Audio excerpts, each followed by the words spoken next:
जय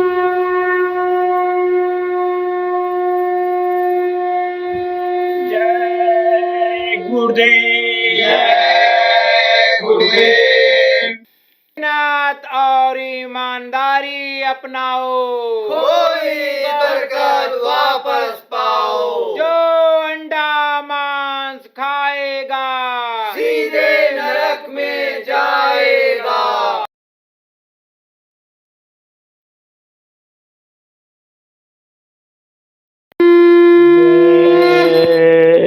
गुरुदेव। अगुण सगुण का भेद मिटाओ, अगम पंथ सब सुगम बनाओ।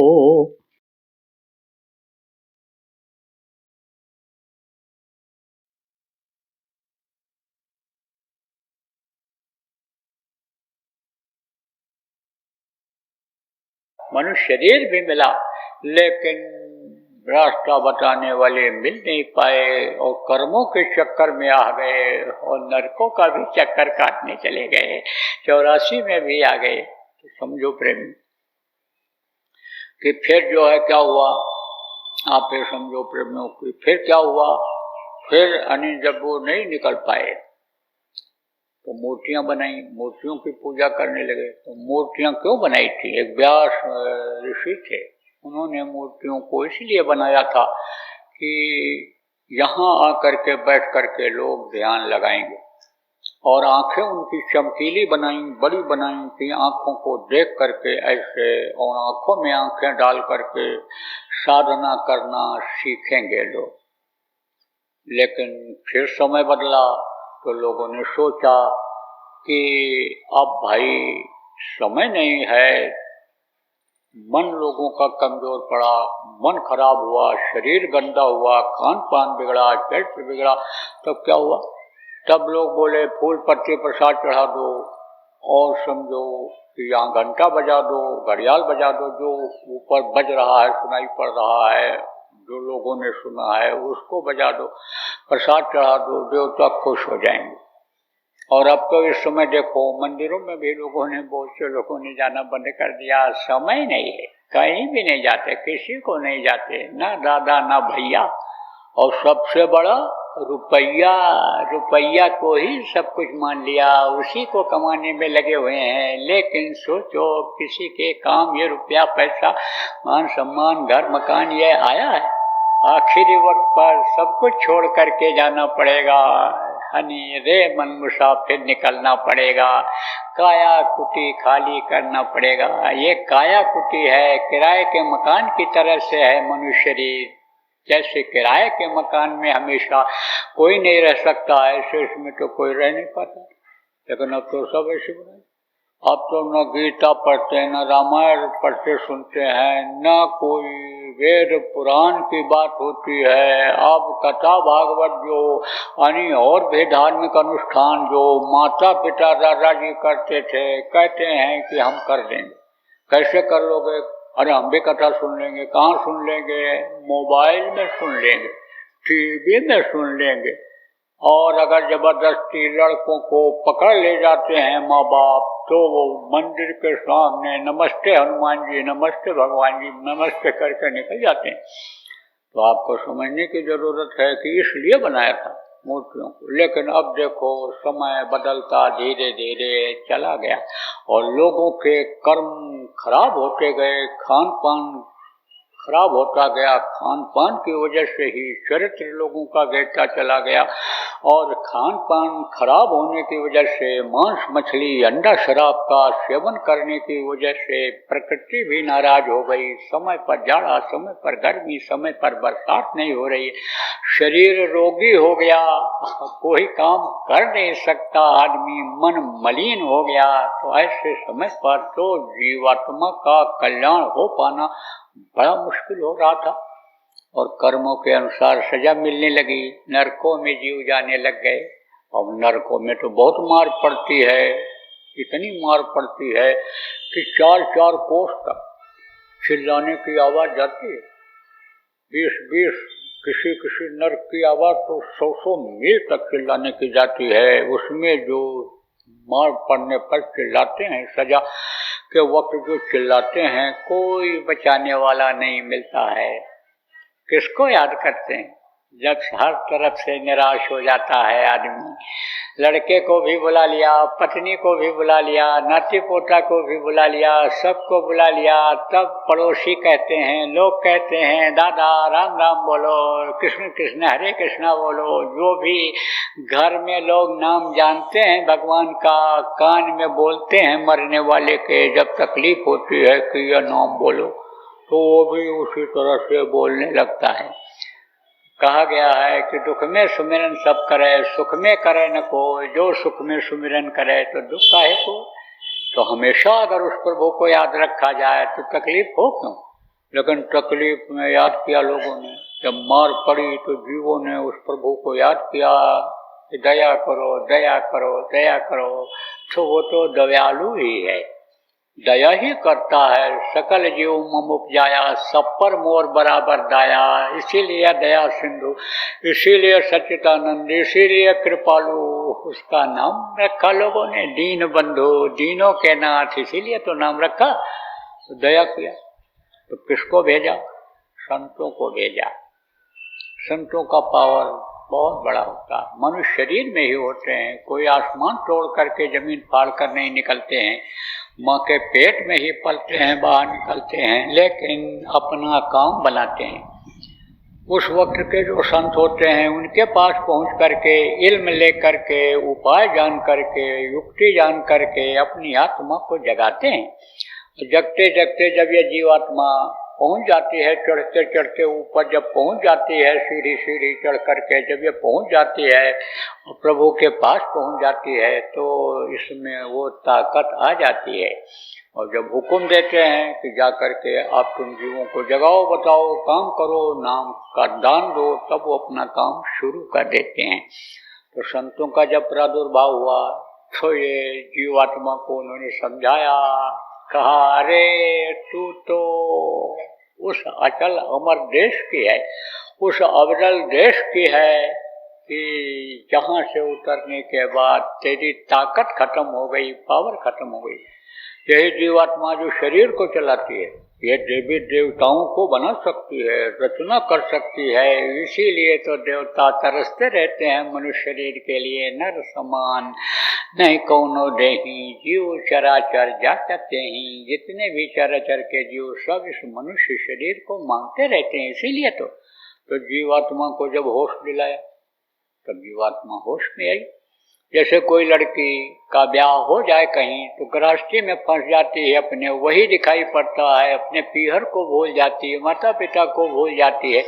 लेकिन पिता जब किसी को भेजता है कि जाओ मेरी बेटी को याद दिलाओ मेरी, वो तो भूल ही गई, मुझको आना ही बंद कर दिया इधर, तब वो जाता है, याद दिलाता है, तब उसको याद आता है, अपना बचपना याद आता है, अपनी सहेलियां याद आती हैं, अपने भाई बंधु याद आते हैं, बचपना याद आता है, पिता याद आते हैं।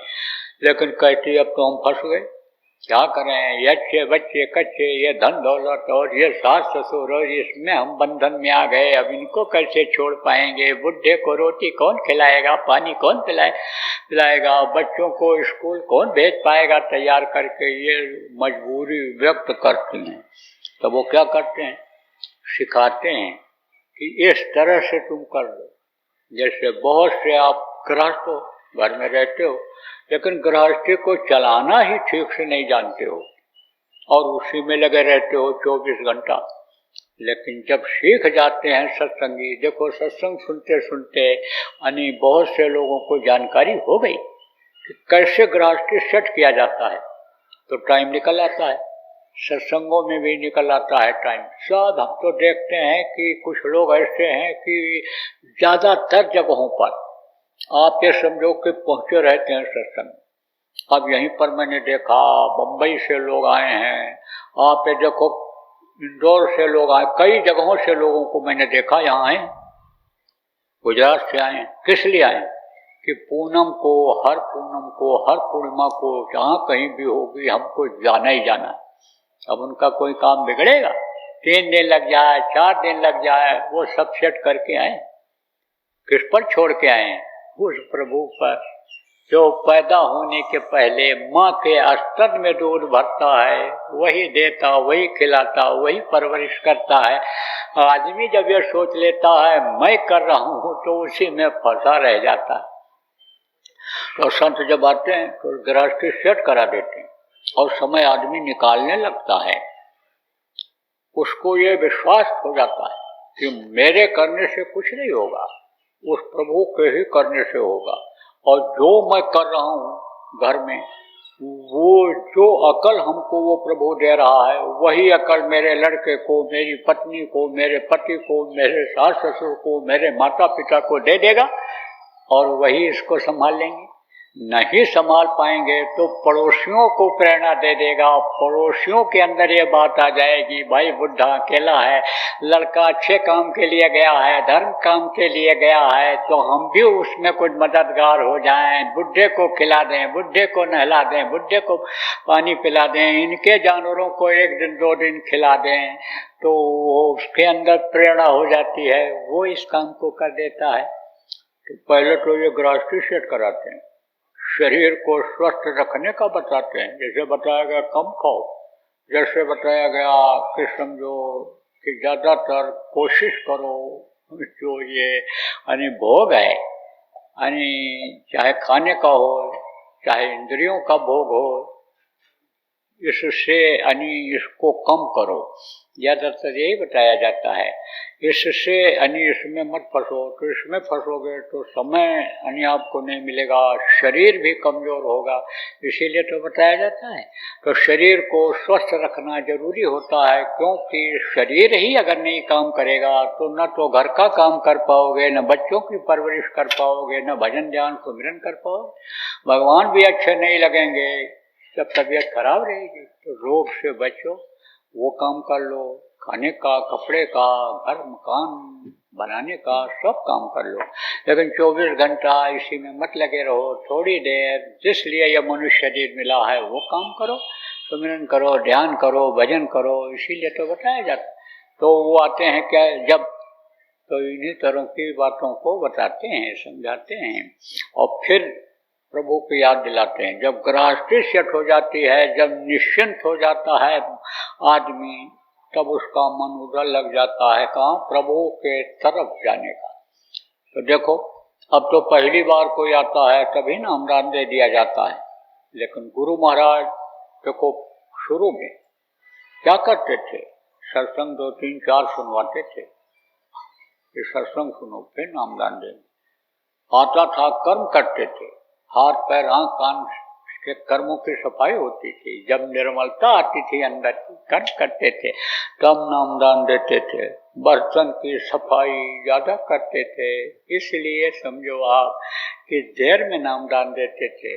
तो जब देख लेते हैं संत कि ठीक है अब ये नामदान ले सकता है, अब तो क्यों दे दिया जा रहा है। गुरु महाराज भी बाद में मन से देने लग गए, पहली बार कोई आ गया उसको भी दे दिया, क्योंकि फिर तो दोबारा आएगा ही नहीं। क्यों नहीं आएगा, मन अलग लगा हुआ है, बुद्धि खराब हो रही है, खान पान खराब हो रहा है, चरित्र गिर रहा है, तो आएगा नहीं। तो आए हैं किस लिए, हम आए हुए देश से जहाँ तुम्हारो धाम, तुमको घर पहुँचाना एक हमारो काम। गुरु महाराज किस लिए आए थे कि तुमको हम तुम्हारे वतन तुम्हारे घर पहुँचा दें, इसलिए नामदान उन्होंने देना शुरू किया। मेरे लिए जब आदेश हुआ तो उसी तरह से मैं भी देने लग गया। तो नामदान देते हैं, नाम के बारे में बताते हैं और उसके बाद नाम की डोर को पकड़ा करके और वहाँ पहुँचा दिया करते हैं। तो ये जो साधना आपको बताई गई है, गुरु महाराज ने, जो गुरु महाराज के शिष्य हो आपको बताया था, यह इस वक्त पर सबसे सरल है, सबसे आसान है। इससे आसान साधना दुनिया में जीवात्मा के कल्याण का और कोई है ही नहीं। यह तो आँखों के नीचे की ये जितनी साधना थी, ये योग करना, प्राणों को खींचना, ये जो मुद्राएं आचर्य तरह की होती, इनको कुछ नहीं करना है। इसमें जो आँखों के बीच से रास्ता गया हुआ है, जिसके लिए कहा है कि आँखी मध्य पाखी चमके पाखी मध्य द्वारा ते द्वारे दूरबीन लगावे उतरे बहुजल पारा। आंखों के बीच से जो रास्ता गया हुआ है उससे भवसागर से पार होने का जो रास्ता है वो बताया गया है। अब उस रास्ते पर चलने के लिए, भवसागर पार होने के लिए, इस दुख के संसार में न आने के लिए, देवी देवताओं का दर्शन करने के लिए, उनकी वाणी आकाशवाणी अनादवाणी सुनाई पढ़ने के लिए यानी आपको क्या करना पड़ेगा? सुमिरन, ध्यान और भजन और प्रार्थना। तो सबसे पहले प्रार्थना सब लोगों को याद होना चाहिए। देखो अलग अलग प्रार्थनाएं होती हैं, देवी की प्रार्थना अलग है, देवता की प्रार्थना अलग है, तरह तरह की प्रार्थनाएं लोग बनाते हैं। तो संत मत की जो प्रार्थना है वो करनी चाहिए। किताबें छपी हुई हैं और नहीं है आपके पास तो जिनके पास है उसमें से लिख लो, और जिनके पास किताब है प्रार्थना की इनको लिखा दो। जो नहीं पढ़ पा रहे हैं उनको आप रटा दो, याद करा दो। ये आपकी एक ड्यूटी बनती है। सुमिरन कराना, ध्यान कराना, भजन कराना, सत्संगियों को प्रेरणा दे करके ला करके सत्संग सुनवाना, यह आप पुराने लोगों को काम बनता है। परोपकार इसी को कहते हैं, दूसरे की मदद करना। आप तो चले आते हो सत्संग में, दूसरे को लाते नहीं हो। आप तो सुमिरन ध्यान भजन कर लेते हो लेकिन दूसरे को करवा नहीं पाते हो, समझाते नहीं हो। अरे अपना काम बने, अपन कुशल कुशल जगमाही, दूसर कुशल हो चाहे नहीं, ये सोच लेते हो।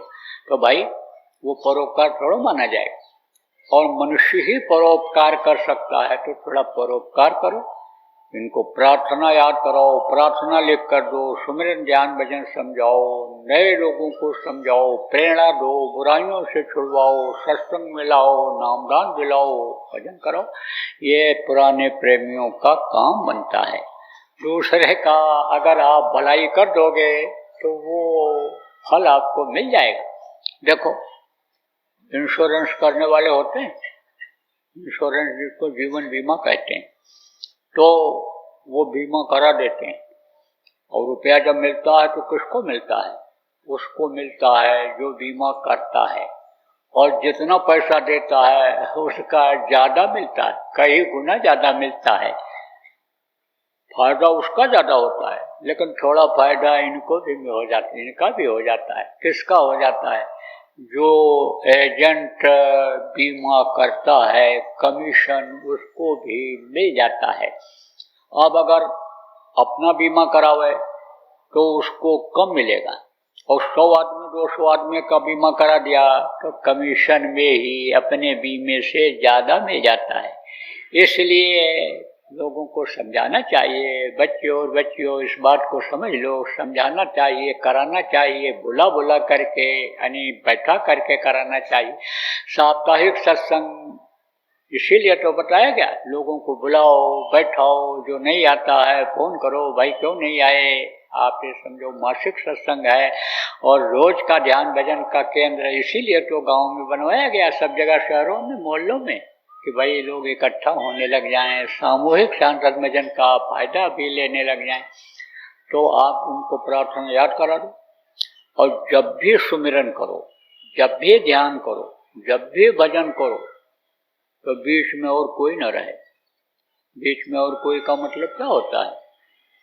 जैसे किसी को ऐसे आंख खोल करके देखते रहे, तो अब वो बीच में है, तो या तो इसको देखो या तो उसको देखो। जिससे आप प्रार्थना करते हो, दया मांगते हो, आप समझो कि आंख खोल करके सुमिरन करो, तो कोई न कोई चीज तो देखोगे। आदमी नहीं है तो पेड़ पौधे देखोगे, आसमान देखोगे, धरती देखोगे, कुछ न कुछ तो देखोगे। तो ये चीज बीच में आ गई, बीच में और नहीं आना चाहिए। फिर तो ध्यान आपका उसी तरफ होना चाहिए। प्रार्थना भी करो तो जिसकी प्रार्थना करो, सबसे पहले गुरु की प्रार्थना संत मत में की जाती है, क्योंकि गुरु ही प्रभु के बारे में बताते हैं, प्रभु के पास पहुंचाते हैं, वही रास्ता बताते हैं, वही रास्ते पर चलाते हैं। यहाँ के भी दुनिया संसार के गृहस्थी के चलाने में, शरीर के चलाने में मदद करते हैं, और ऊपरी लोकों में भी मदद करते हैं। तो सबसे पहले गुरु की प्रार्थना की जाती है। तो गुरु की प्रार्थना करो, तो गुरु का ध्यान कर प्यारे, बिना इसके नहीं छूटना। जिसकी प्रार्थना करो उनका ध्यान करो, उनका ध्यान करो। अब आप समझो, प्रार्थना जब करोगे, ध्यान करोगे, तड़प के साथ आवाज जब निकलेगी कि दया करो, मेहर करो, बुला लो हमको, दर्शन दे दो, तरह तरह की प्रार्थना की जाती। तो प्रार्थना जब आप करोगे तो उसकी हो जाएगी सुनवाई। सुन लेंगे, वो सुन लेंगे तो मदद करेंगे। कैसे मदद करेंगे? मान लो कोई ऊपर देखो, ये 2-3 मंजिला मकान है, अब वहां कोई बैठा है और यहां से आपने आवाज लगाया कि हमको बुला लो, अपने पास बुला लो, बुला लो, बुला लो। तो कैसे बुलाएगा? कोई न कोई साधन से बुलाएगा। सीढ़ी बता देगा, क्या कहेगा कि देखो सीढ़ी इसमें लगी हुई है और वहां नीचे आदमी है, उससे पूछ लो कि सीढ़ी किधर लगी है, किधर से जाएंगे। तो वो दया करता है, किसके माध्यम से? वही जो अपने अधिकार दिए हुए उनके मनुष्य शरीर में होते हैं, जिनको संत कहा जाता है, समर्थ गुरु कहा जाता है, वो उनसे कहता है इनसे मदद ले लो, सीढ़ी पूछ लो और सीढ़ी से चढ़ करके आ जाओ। कभी सीढ़ी अगर नहीं भी है, कमजोर है, नहीं आ सकता है, तो ज्यादा जब दया हो जाती है उसकी, हमको भाई किसी तरह से बुला ही लो, तो रस्सी लटका देता है, पकड़ लो ये रस्सी मजबूती से और हम तुमको खींच लेते हैं, तो ऊपर बुला लेगा। तो ये एक माध्यम बनाना पड़ता है, बीच का रास्ता बनाना पड़ता है। तो ये जो सुमिरन है आपका, ये जो ध्यान है, ये भजन है, ये बीच का रास्ता है उस प्रभु के पास जाने का। तो समझो कि सुमिरन किसका किया जाता है? उसका किया जाता है कि जो जिनके रास्ते से जाना पड़ता है, जिनके सीमा से जाना पड़ता है, उनको खुश करना पड़ता है। जैसे आप ये समझो कि आपको एक देश से दूसरे देश में से होकर के तीसरे देश में जाना है, तो वो दूसरे देश के मालिक से आदेश लेना पड़ेगा, खुश करना पड़ेगा, तभी आपको वीजा मिलेगा कि हमारे देश से, हमारे बॉर्डर से आप आगे जा सकते हो। ऐसे ही समझ लो कि सीढ़ी सीढ़ी लगी हुई है। ऐसे जैसे ये बराबरी के देश हैं, जमीन के देश हैं, ऐसे वो ऊपर लोग के देश हैं, उससे जाना पड़ता है। तो इनको खुश करने के लिए इनका सुमिरन करना पड़ता है, इनका याद करना पड़ता है। तो जिनके नाम को लो, उनके रूप को याद करो। देखो, जाप अलग होता है और सुमिरन अलग होता है। जाप किसको कहते हैं? जैसे लोग करते हैं ओम नमः शिवाय, नमः शिवाय, नमः शिवाय, ओ राम राम राम राम राम राम, हरे कृष्णा हरे कृष्णा हरे कृष्णा, इसको जाप कहते हैं। और जब कोई काम पड़ गया तो रोक दिए, बात भी करने लग गए। कोई कुत्ता बिल्ली आ गया तो उसको डांटने भी लग गए, लड़के को डांटने लग गए, कुत्ता बिल्ली को गाली भी देने लग गए, राम राम राम राम राम के बीच में। तो आप ये समझो वो क्या होता है? वो तो जाप होता है। बस जपते चले गए। कुछ लोग नियम बनाए हैं कि 108 माला जपने के बाद ही पानी पिएंगे, लेकिन मन कहाँ है? मन तो जहाँ रहेगा उसी का आपने जाप किया, वही आपके दिमाग में रहेगा। अब आप ये समझो, मंदिरों में लोग जाते हैं पूजा करने के लिए, फूल पत्ती चढ़ा देते हैं, प्रसाद चढ़ा देते हैं, आरती कर देते हैं, और जब स्तुति करने को होता है हाथ जोड़ करके खड़े होते हैं, तब कहते हैं त्वमेव माता च पिता त्वमेव, त्वमेव माता च पिता त्वमेव। तब तक मन कहाँ लग गया? पीछे चप्पल में।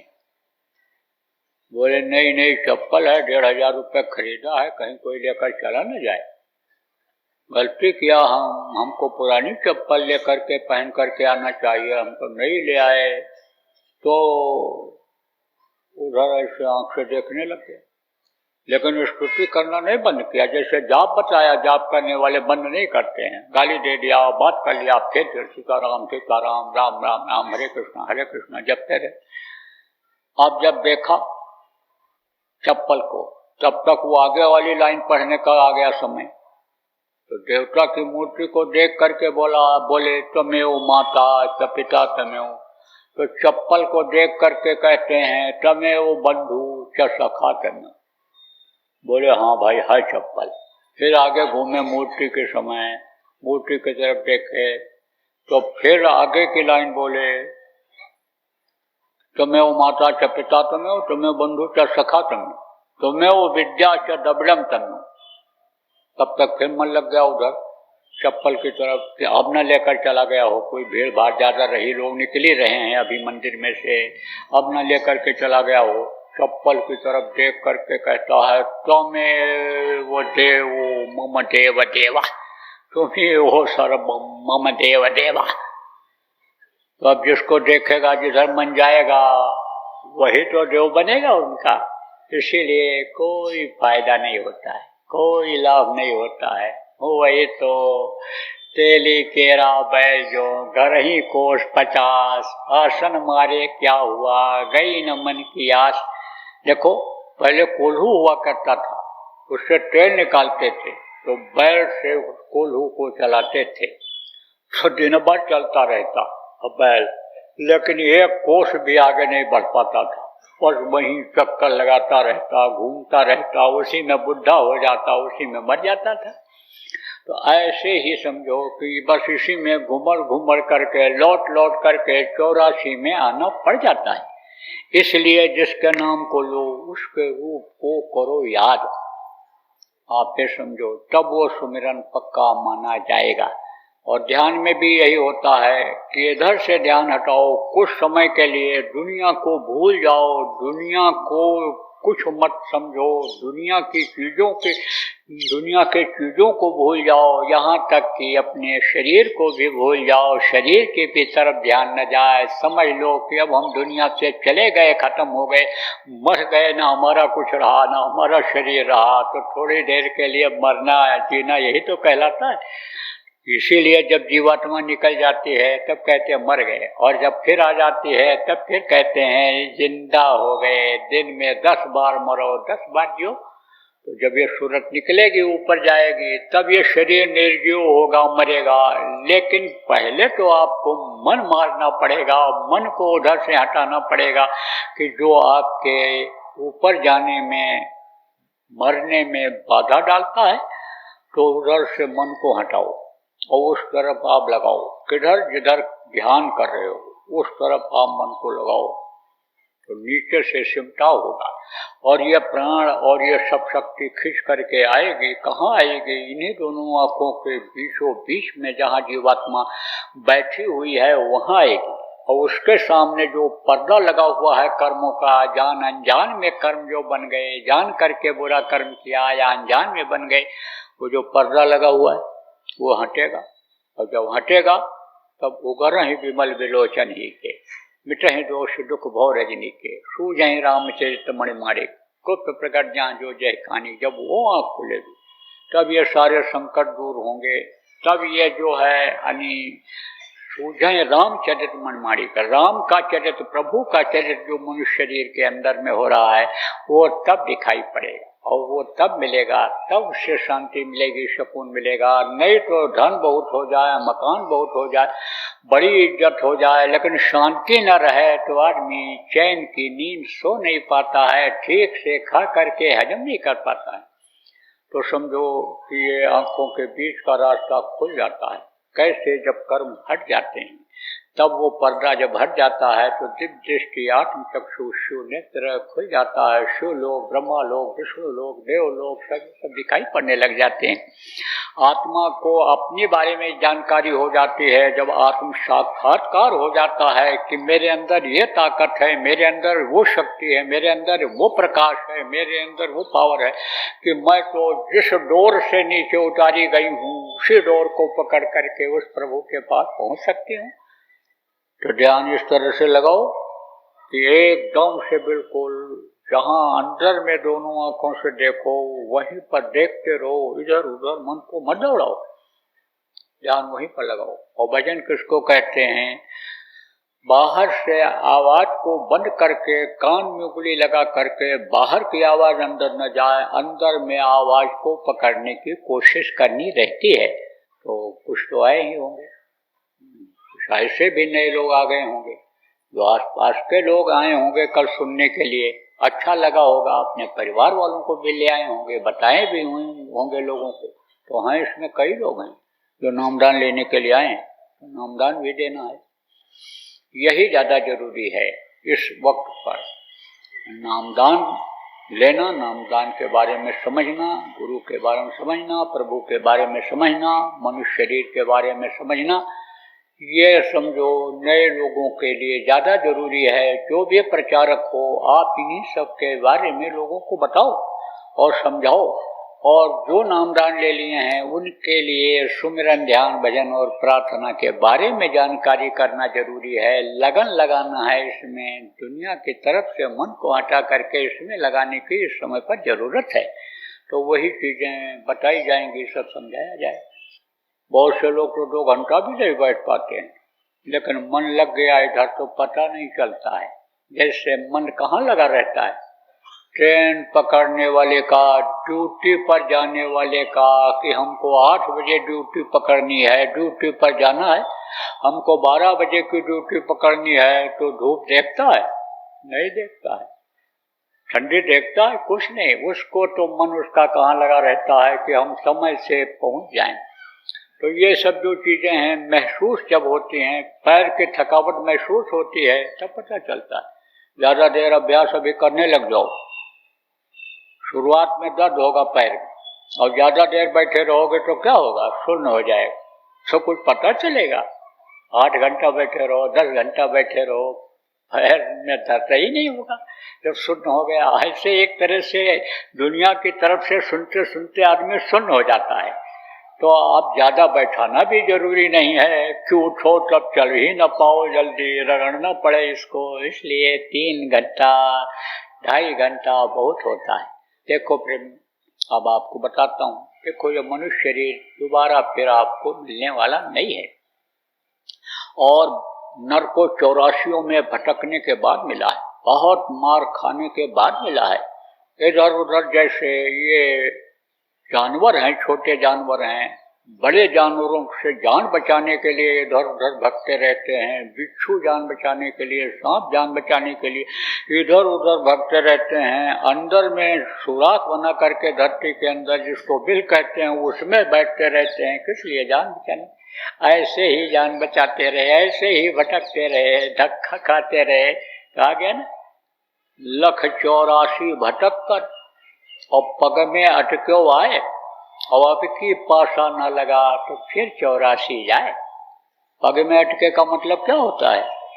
जैसे एक आदमी के खेत की मेड़ है, बाड़ जिसको कहते हो, अब वहां पर आप पहुंचे हुए हो और एक पैर उठा करके दूसरे तरफ रख दो तो उसकी जमीन में चले जाओ। वहां पर अगर खड़े हो तो एक पैर उठा करके इधर रख दो तो आप अपने जमीन में, अन्य समझो कि आ गए। ऐसे ही काल का यह देश है, और दयाल के देश के आप हो, दयाल के देश में आपको जाना है, लेकिन आप बिल्कुल बॉर्डर पर हो मनुष्य शरीर पाने के बाद, कि बस एक पैर इधर से हटाओ, उधर रख दो, चले जाओ, थोड़ा सा ध्यान इधर से हटाओ और उधर आप चले जाओ, अपने देश की तरफ चले जाओ। लेकिन अगर आप ये समझो अब की बार चूक गए तो फिर वही कीड़ा मकोड़ा, सांप गुर्जर, बिच्छू, ऊंट बकरी, घोड़ा गधा, मुर्गा भैंसा के शरीर में जाना पड़ेगा। इसलिए ये मनुष्य शरीर दोबारा फिर जल्दी मिलने वाला नहीं है। तो ये खाने पीने और मौज मस्ती के लिए ही नहीं मिला, इस शरीर के रहते रहते प्रभु की प्राप्ति के लिए वो ये मनुष्य शरीर मिला है। जय गुरुदेव। अभी आपने बाबा उमाकांत जी महाराज के सत्संग को सुना। बाबा जी अन्य किसी से चंदा न लेकर अपने प्रेमियों के सहयोग से देश विदेश में तमाम जनहित के काम करते हुए सभी तरह की तकलीफ़ों को दूर करने व प्रभु के मिलने का उपाय बताते हैं। आप इस जीवन के इस बचे हुए समय में समय निकालकर बाबा जी से जरूर मिलिएगा। आपके सुझाव के लिए व्हाट्सएप नंबर 9575600700।